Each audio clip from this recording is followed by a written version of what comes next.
Deus está morto. O cristianismo é um platonismo para o povo. A verdade é uma ilusão. Não posso acreditar em um Deus que quer ser louvado o tempo todo. Todas essas frases polêmicas foram escritas em pleno século XIX por aquele que se tornaria um dos maiores filósofos de todos os tempos. Alguém que desafiou a moralidade cristã e criou reflexões existenciais que influenciaram correntes da psicologia, filosofia e das artes. Alguém que dedicou grande parte da sua vida a escrever uma das obras mais fascinantes e provocadoras que continuará a perdurar em nossa história. Alguém que literalmente enlouqueceu em busca de sua verdade e do conhecimento. Neste vídeo, você vai conhecer a solidão, as viagens por toda a Europa, as doenças incontáveis, a perda de um grande amor e descobrir como um cavalo colocou o fim à sanidade desse filósofo. Bem-vindo ao abismo trágico da vida e obra de Friedrich Nietzsche. Ato 1. O nascimento da tragédia. Embora esse seja o título do primeiro livro do Nietzsche, isso poderia ser também uma descrição da sua infância. Nascido em 15 de outubro de 1844, na pequena cidade de Hocken, na Prússia, que é a atual Alemanha, Nietzsche era filho de um pastor luterano. Mas, desde cedo, a vida não seria fácil para ele. Seu pai faleceu em 1849, quando ele tinha apenas 5 anos, devido a problemas cerebrais.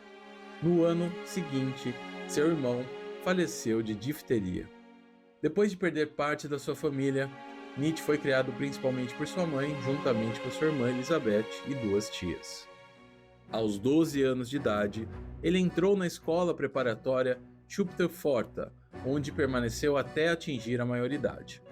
Foi exatamente neste momento que Nietzsche começou a forjar o seu legado. É importante lembrar aqui que estamos falando de uma época em que o conceito de adolescência ou juventude ainda nem existia. Da infância, já se adentrava na idade adulta. Por incrível que pareça, a juventude só foi compreendida e reconhecida no começo do século XX, com a popularização da psicologia, assim como o crescimento de mercados da música, moda, entre outras artes. Assim como outros jovens, Nietzsche, aos 12 anos, mergulhou profundamente nos estudos de filosofia, literatura e música clássica. Não demorou muito para que ele começasse a chamar a atenção por sua escrita, pela qualidade do seu pensamento e também pela inquietude. Mas o que mais se destacava era sua autenticidade, sua vontade de criar, pensar e viver coisas diferentes. Conhecendo sua história até agora, você pode se perguntar: será que toda essa tragédia na infância e essa exposição precoce aos grandes temas filosóficos foram os grandes catalisadores para sua genialidade? É difícil separar a obra e o autor, principalmente quando os acontecimentos de sua vida parecem ter contribuído para esse pessimismo e fascinação pela tragédia que permeia a obra de Nietzsche. O prestígio de Nietzsche estava prestes a começar, mas isso viria também acompanhado de diversos episódios que o atormentariam por toda uma vida. Ato 2. Demasiado trágico, demasiado humano. Aos 24 anos de idade, Nietzsche foi nomeado professor titular da Filologia Clássica na Universidade de Basel, um feito notável dada a sua idade. Para você ter uma ideia, essa universidade é uma das mais antigas e prestigiadas instituições de ensino da Suíça e foi fundada em 1460. Ele foi recomendado por Friedrich Wilhelm Reich, seu mentor e renomado filólogo, devido à sua impressionante capacidade acadêmica. E foi nesse período que Nietzsche escreveu aquele que seria seu primeiro grande trabalho, o livro O Nascimento da Tragédia, de 1872.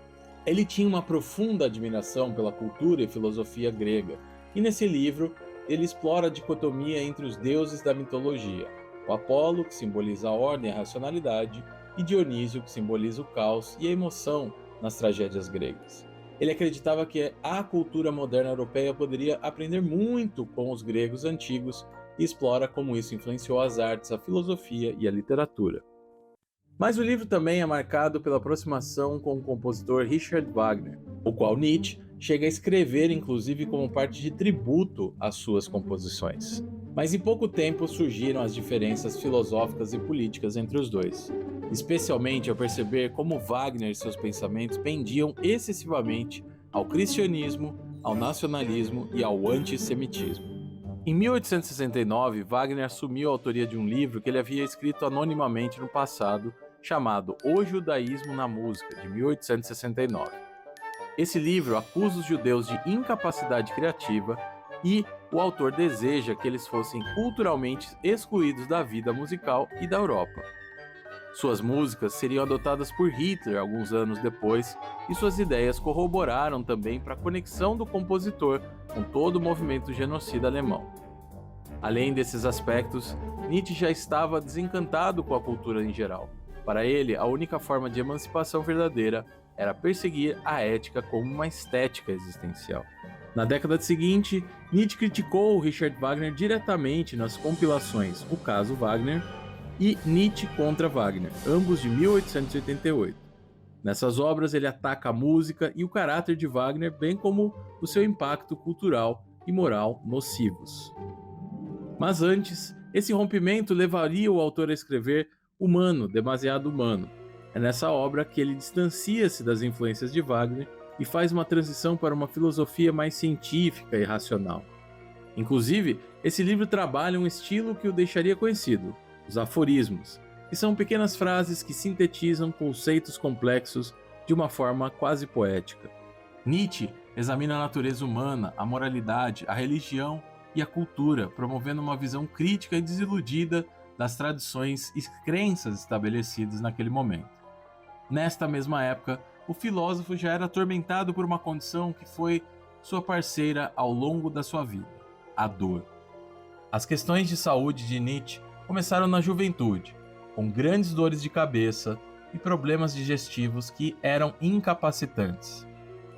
Durante sua carreira acadêmica da Universidade de Basel, até mesmo sua visão foi afetada.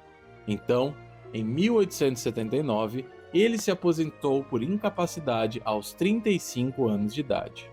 Assim, ele iniciaria uma nova e fascinante jornada com um mergulho interior profundo e com obras essenciais que interferiram no curso da filosofia contemporânea. Será que todo grande criador precisa passar por uma dolorosa jornada existencial para chegar até a verdadeira emancipação, encontrar sua verdade e imprimir sua obra para o mundo de uma forma impactante?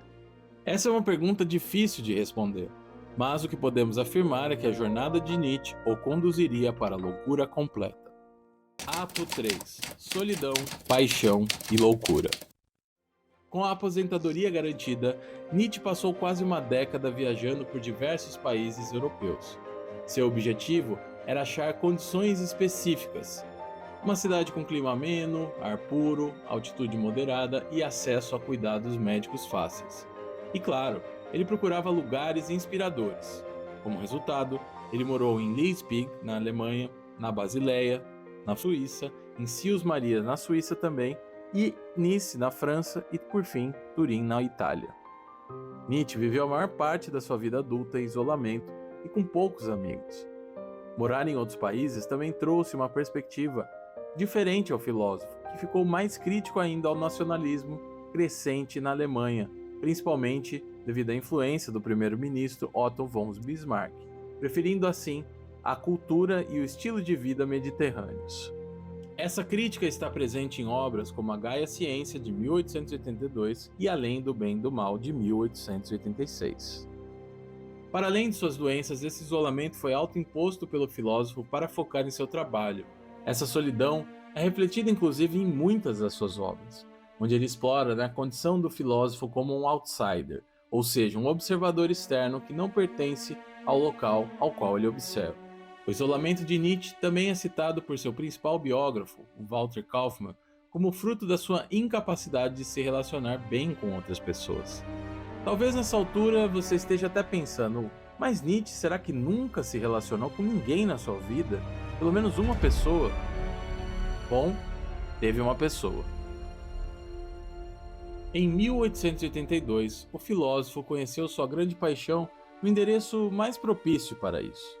Foi exatamente em Roma que Nietzsche conheceu Lu Andrea Salomé, uma psicanalista russa que logo o encantou. Porém, como quase tudo na vida de Nietzsche, toda alegria é logo acompanhada por graves dramas e questões físicas, emocionais e existenciais. Em dado momento do relacionamento de ambos, Nietzsche teve a ideia de apresentar ela a outro filósofo. Este era Paul Ree, um colega antigo de profissão que ele conhecia há mais ou menos uma década. Os três tiveram uma enorme química intelectual e o que os levou inclusive à ideia utópica de criar uma comunidade chamada Winter Plan, traduzindo o Plano de Inverno.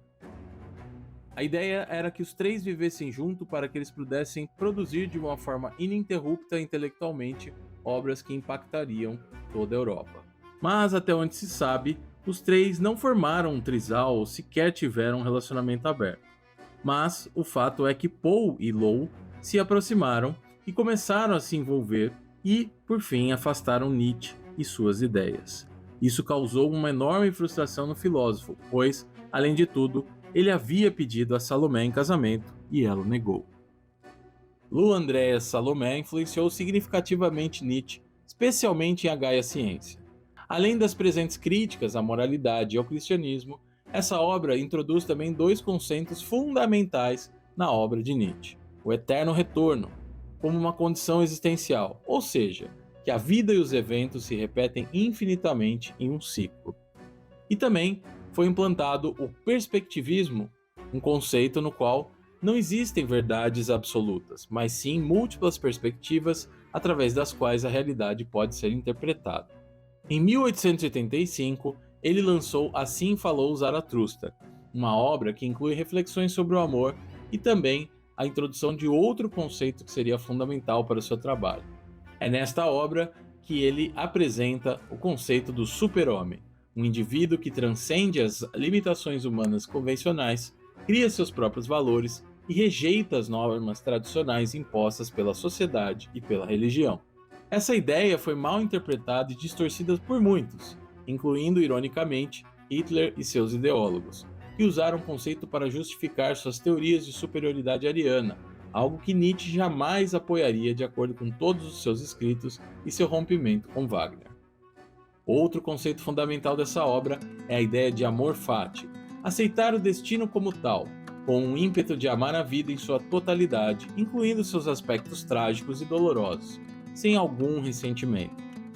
Para alguém que passou uma vida inteira imerso em dor, perdas e isolamento, esses conceitos se conectam até com a sua trajetória.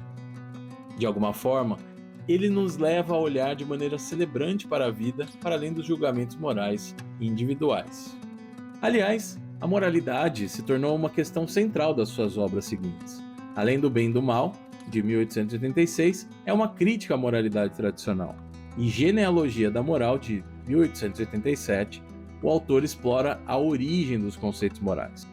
Essa sua investigação da moralidade também preparou Nietzsche para sua última grande obra, O Anticristo, de 1895. Nela, ele argumenta que o cristianismo promove valores que enfraquecem o ser humano, como a humildade e a compaixão, uma ideia que ele vinha cultivando há anos. Lá em 1882, com a Gaia Ciência, ele já tinha afirmado que Deus estava morto. Ele acusa a igreja de corromper os ensinamentos de Jesus para exercer controle e condena a moralidade cristã por negar a vida e os instintos naturais. Nietzsche, inclusive, propõe a reavaliação dos valores, defendendo a força, a vitalidade e a afirmação da vida em oposição à autonegação cristã. O livro não chegou a ser lançado nesta época devido ao estado de saúde debilitado do filósofo e a um episódio que mudaria sua vida para sempre. Em janeiro de 1889, Nietzsche estava em Turim. Enquanto passeava pelos campos, ele teria visto um cocheiro chicoteando um cavalo. Em um ato insano de compaixão, ele correu para proteger o animal, abraçando e chorou até sofrer um colapso mental. Os diagnósticos da época sugerem que ele sofreu de sífilis terciária, resultando em uma paralisia progressiva. Ele, que tanto escreveu, falou e pensou, passaria os últimos 10 anos da sua vida sem conseguir falar, com uma completa incapacidade cognitiva. Quando sua obra de maior impacto foi lançada, O Anticristo, em 1895, Nietzsche estava em estado praticamente vegetativo. Em pouco tempo, ele foi considerado herege pela Igreja Católica e pela Protestante, e tornou-se tema de discussões das grandes faculdades europeias de filosofia. Sua mãe cuidou dele até o seu próprio falecimento em 1897, e depois a sua irmã cuidou do filósofo até a morte dele em 1900. Mas, mesmo após morrer, a memória e a obra que representava Nietzsche sofreu da mesma turbulência que o acometeu em toda a vida. Prólogo: falsificações e o impacto da vida e da obra. Durante seus últimos anos, Nietzsche esteve completamente incapacitado. Com isso, sua irmã Elizabeth Foster Nietzsche tomou conta da sua obra. Elizabeth editou e reinterpretou muitas de suas obras para associar o irmão a exatamente tudo aquilo que ele rejeitou durante sua vida: o nacionalismo alemão e a proximidade cristã tradicional. Esta distorção trouxe um impacto duradouro na recepção e interpretação das ideias de Nietzsche nos primeiros anos após a sua morte, pois as edições adulteradas dos seus livros circulavam no mercado em conjunto com as originais. Elizabeth, inclusive, organizou e publicou várias obras póstumas de Nietzsche, como, por exemplo, A Vontade de Poder, que muitos estudiosos consideram uma construção artificial e falsa de Nietzsche. Nas décadas de 1960 e 1970, dois filósofos e tradutores, o Massimo Montinari e o Giorgio Colli, lideraram esforços para organizar edições críticas dos escritos de Nietzsche e uma coletânea que ficou conhecida como a Edição Crítica Completa. Essas edições foram baseadas em manuscritos originais e notas escritas por Nietzsche, com o objetivo de apresentar seus textos da forma mais fiel possível. Nietzsche deixou um legado muito forte, como se acreditasse que sua obra fosse a única razão dele viver. Vivendo seu próprio conceito de amor fati, Nietzsche conseguiu retirar-se do entendimento da experiência comum da vida para livremente questionar a própria existência, Deus, a moral e o nacionalismo. Isso é algo que influenciaria fortemente o existencialismo e o pós-modernismo no século XX. E seu impacto foi tamanho, não foram poucos que usaram e ainda usam suas palavras com interpretações equivocadas, ou remodeladas para pegar aquilo que ele sempre buscou acreditar e cultivar, que é a potência. Em um mundo caótico como o nosso, olhar para a obra de Nietzsche ajuda a entendermos que apenas o deslocamento constante e corajoso para questionar o mundo pode nos levar a descobrir novas formas de viver e também de pensar. Mas cuidado com esse ato, como Nietzsche mesmo aconselhou, quem com monstros luta deve acautelar-se para não se tornar também um monstro. Quando se olha muito tempo para o abismo olha para você.